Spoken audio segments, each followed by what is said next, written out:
Good afternoon, everyone.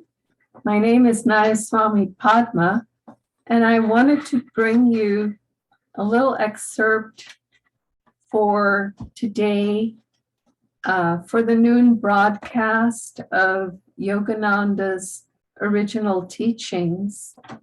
It is today, November 29th, and I'd like to give a quotation out of Swami Kriyananda's autobiography, The Path, about his years when he lived with Yogananda. A certain visitor once requested a private interview with Master. On the appointed day, he arrived, armed with a long list of what he considered to be profound intellectual questions. "Love God," Master said in answer to the first of them. The man paused a moment, uncomprehendingly, then shrugged his shoulders and posed the second question. "Love God," Master persisted. Nonplussed, the visitor proceeded to the third profound item on his list. "Love God," came Master's reply once more, this time sternly. Without another word, he rose, concluding the interview, and left the room. The intellectual guest never did grasp the relevance of Master's counsel to this question. But Paramahansa Ji was telling him that until he developed love, the doors of true wisdom would remain closed to him. What an interesting way it was for the Guru to teach. You know, I was reflecting on this little story and realizing that most of us would have taken the moment to actually say that to such a person.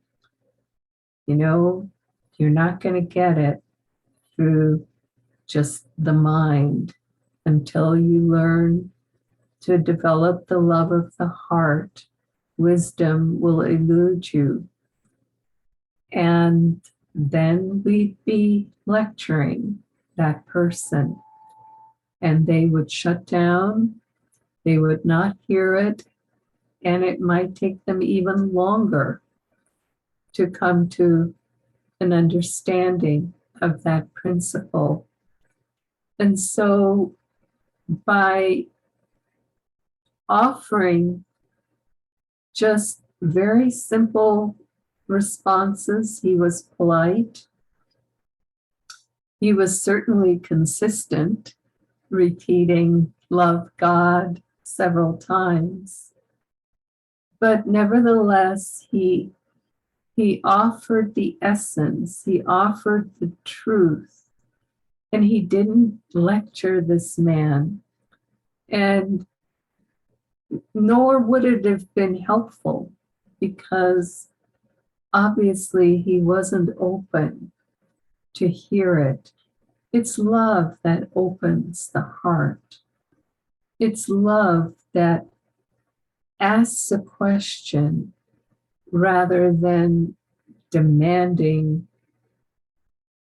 a response as this man was doing with him.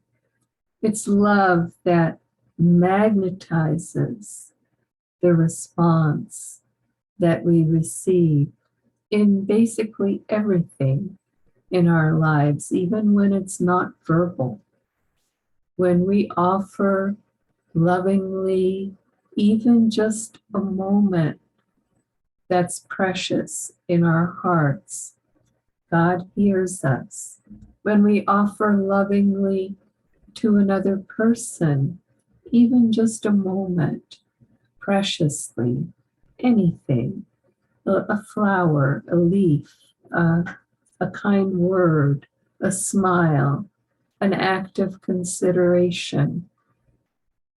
These are the ways in which we then open ourselves up to even be able to begin to receive. Loving God is at the heart of absolutely everything. Joy to you, and we'll see you again tomorrow. Blessings. Bye-bye now.